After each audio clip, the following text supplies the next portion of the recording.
네, 3월 15일 화요일 중대본 브리핑 시작하겠습니다. 주간 방역 지표에 대해서 말씀드리겠습니다. 위중증 환자 수는 오늘 기준 1,196명입니다.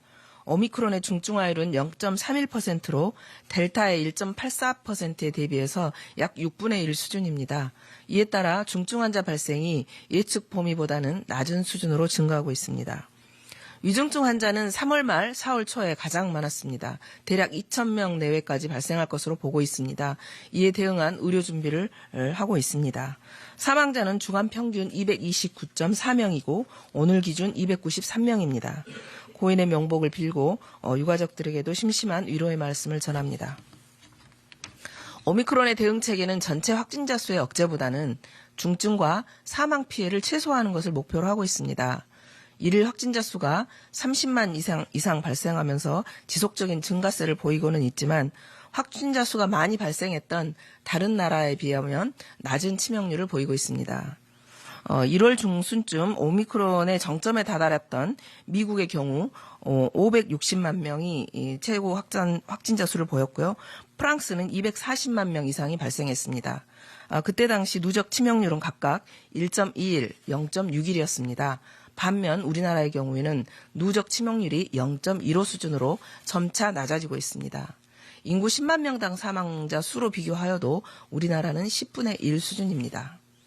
21년 4월부터 22년 3월까지 변이가 판정된 14만 1000명을 분석한 결과에도 3차 접종을 완료한 경우 오미크론의 치명률은 0.07입니다.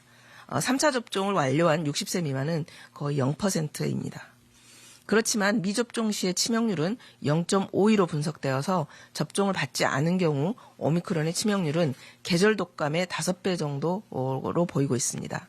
특히 60세 이상의 경우에는 미접종자의 치명률이 3차 접종자에 비해서 10배 가까이 높습니다. 3차 접종자의 치명률은 0.54에 불과합니다. 그러나 미접종자의 치명률은 5.05입니다. 따라서 60세 이상의 경우 예방접종이 가장 최선의 대응 방법이라는 것을 다시 한번 유념해 주시길 당부드리겠습니다. 3차 접종까지 반드시 접종을 완료해 주십시오. 의료체계는 현재까지 관리 가능한 범위 내에서 운영되고 있습니다.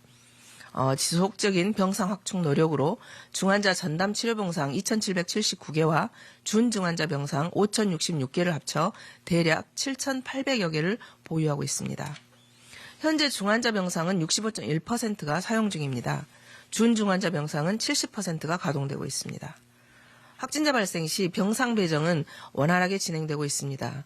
특히 위중증 환자는 약 2,000명까지는 안정적인 대응이 가능하고 병상 운영을 효율화할 경우 2,500명 정도까지는 감당이 가능하다고 평가하고 있습니다.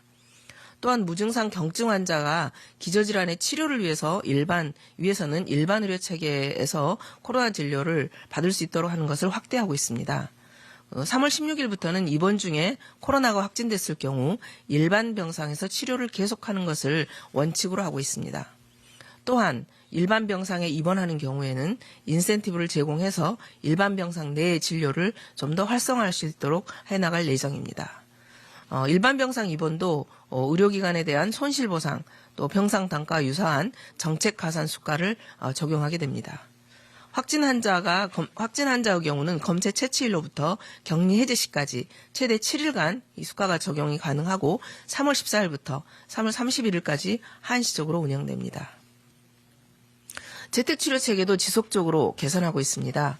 총 재택치료자는 161만 명을 넘었고 집중관리군도 24만 6천 명 규모에 다다랐습니다. 이제부터는 동네 병의원에서 신속 항원 검사를 받고 결과가 양성일 경우 확진이 인정되기 때문에 확진자 숫자가 당분간 좀 늘어날 것으로 예상하고 있습니다. 또한 지금까지 재택치료 과정에서 중증 환자 발생도 계속 낮은 수준을 유지하고 있고 일반 의료체계의 역할이 커져가기 때문에 재택치료 관리 체계 또한 효율화할 필요성이 있습니다. 이를 감안해서 재택치료 체계를 일부 보완하고자 합니다. 50세 이하 치명률이 거의 0%에 가까운 점을 감안해서 집중관리군을 60세 이상으로 집중합니다. 또 60세 이상 또는 면역 저하자는 변동이 그대로 없게 되겠습니다. 그래서 50대 기저질환자 등은 일반 관리군으로 관리가 되겠습니다. 또 다만 먹는 치료제 처방이 동네 병의원으로도 확대가 됐기 때문에 평소 다니던 동네 병의원을 통해서도 처방을 받는 것이 더 빠르고 효과적이기 때문에 이 방식으로 전환하게 된 것입니다. 당분간 확진자 수가 증가하는 동안에는 집중관리 의료기관도 환자 상태를 24시간 살필 수 있는 의료기관을 중심으로 120개소 정도 추가할 예정입니다. 또한 현재 참여하고 있는 의료기관당 집중관리군 환자 규모도 늘려나갈 예정입니다. 다만 이제 집중관리군으로 분류되었다 하더라도 평소에 이용하던 병의원을 희망하시는 분도 계십니다. 그런 분들에 대해서는 기초조사 단계에서 본인 의사를 확인해서 일반 관리군으로도 분류될 수가 있게 되겠습니다. 이러한 변경은 지자체와 의료기관 안내 등을 거쳐 3월 16일부터 시행할 예정입니다.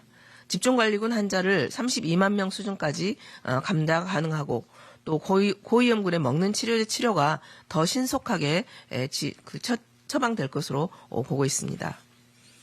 여러 전문가들의 예측으로는 이번 오미크론 유행이 일주 내외에 정점에 도달할 것으로 분석되고 있습니다.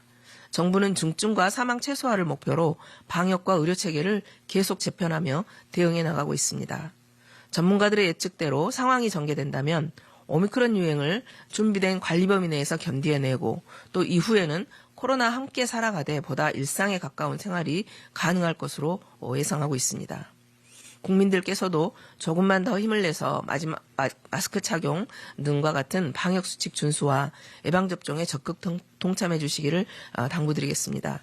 정부도 안정적으로 이번 유행을 극복하기 위해서 최선을 다하도록 하겠습니다. 감사합니다.